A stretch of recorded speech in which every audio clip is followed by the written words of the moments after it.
Hey guys, just wanted to share something with you. So in the last video that Dimitri had posted for us, there was a mention of Blue Letter Bible app.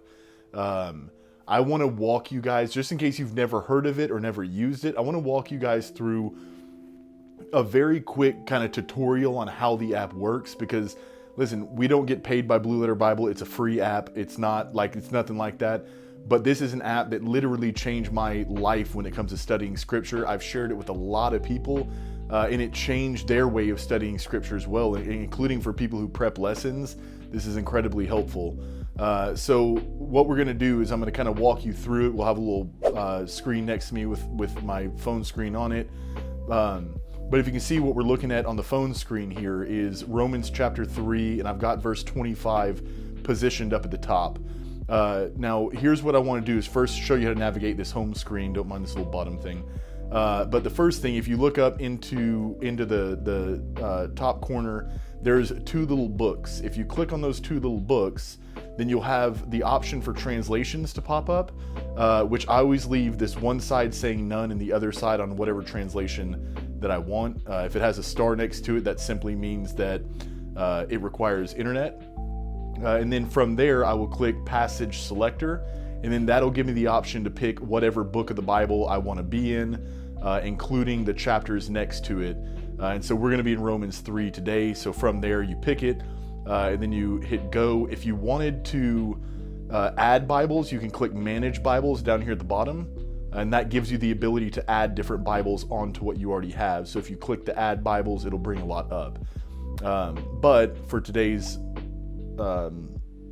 talk, Romans 3, we click Go, it brings us to the chapter. I'll scroll down to verse 25 just because that's kind of what I wanted to look at. So Romans 3, chapter 25, I'm in the ESV.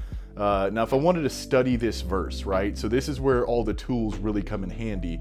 If I want to study this verse, so what I'm going to do is I'm going to, if you have it on your phone, or if you're using an iPad, you can tap with your finger, or if you have like a keyboard.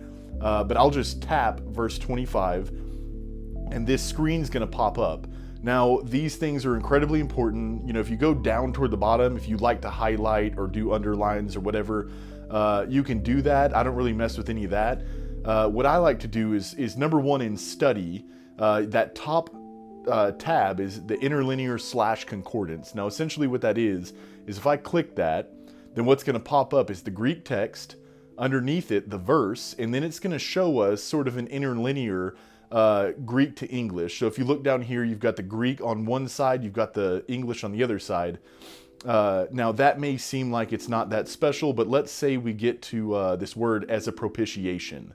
The Greek is hilasterion, and now if I want to look that up, I'm going to tap the Greek words, and then it's going to pull up this little definition, right? So it's going to give me it's a neuter noun, so what part of speech it is.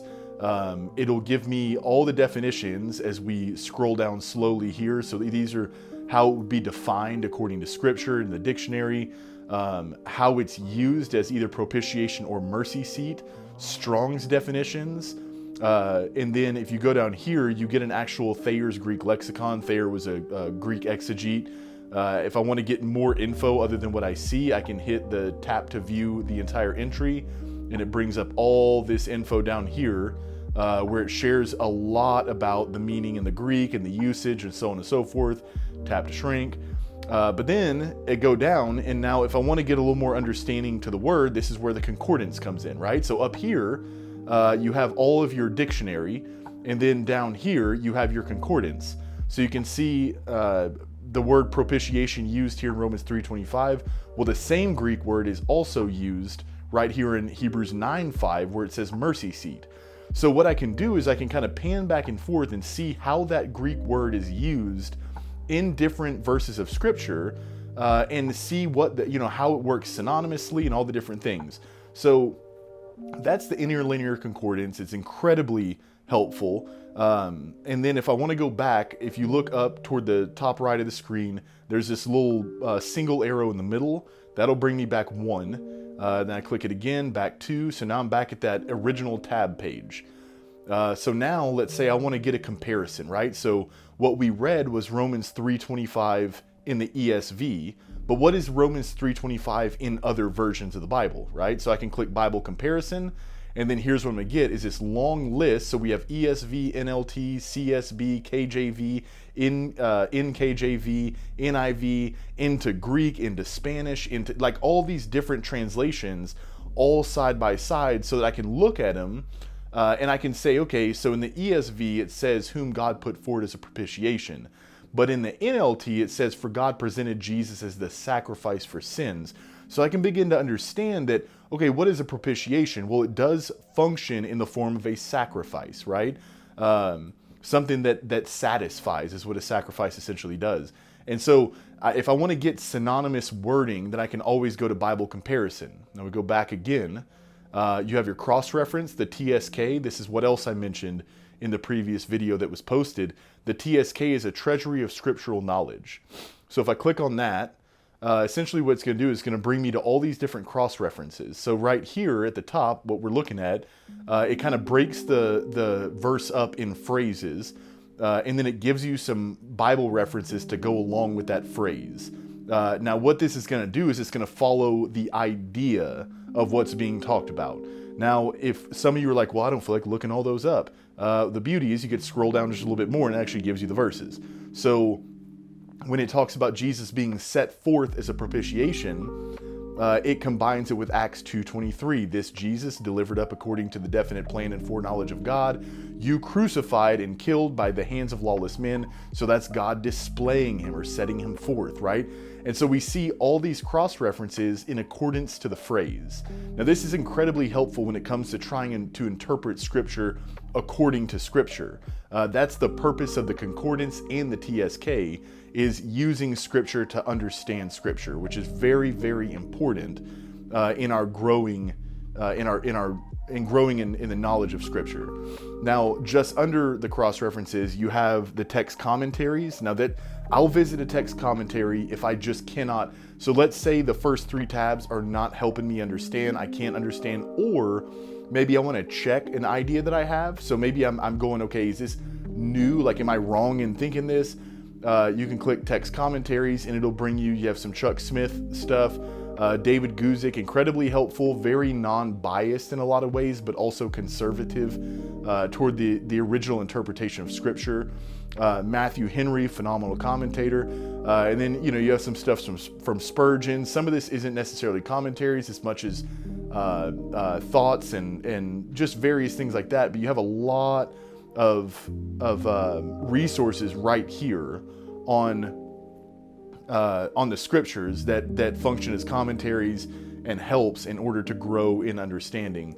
And there's John MacArthur down there for some of those guys who love some MacArthur. But it's got all these commentaries. And again, guys, this app is free, right? You've got all these resources for free. So that's your text commentaries. Go back. I don't ever mess with the audio video. You can. I don't really mess with the dictionaries, but if you wanted to, it's basically you're looking at, so if we wanted a condensed biblical cyclopedia for Son of God or Moses, the man of God, all these different words, then you can look these up and kind of get understanding. So let's say we want to look at atonement according to Easton's Bible Dictionary. We click on it, and it's going to give us a lot of definitions according to Scripture, right? From Old Testament into New, you've got all of this to help understand what atonement really means. So the dictionaries are helpful. I just don't use them a ton. And then down from there, there's really only one more thing I'd want to talk about. And this more goes for people who maybe you're trying to get a list of scriptures in your notepad on your phone, or you use your iPad and you're prepping lessons. Listen, the copy to clipboard is so beautiful.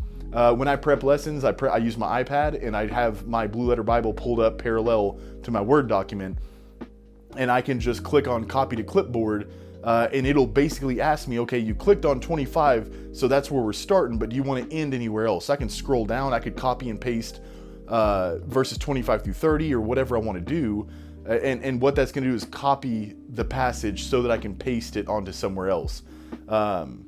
So yeah, and then again, going from down there, you have Audio Bible, you have underlines, highlights, and all that. But that's the basic tab line for the Blue Letter Bible app. Again, this is a phenomenal study tool, guys. I could not recommend anything more than this study tool right here. If you notice, there are some things along the bottom. You have this little Bible in the middle. At the bottom, you click on that, and it's basically going to offer you daily reading plans, different stuff like that. If you wanted to donate, they do allow donations because they don't charge. It's got this little magnifying glass right here, so I can look up certain words. As you can tell, I looked up the word Berean just recently.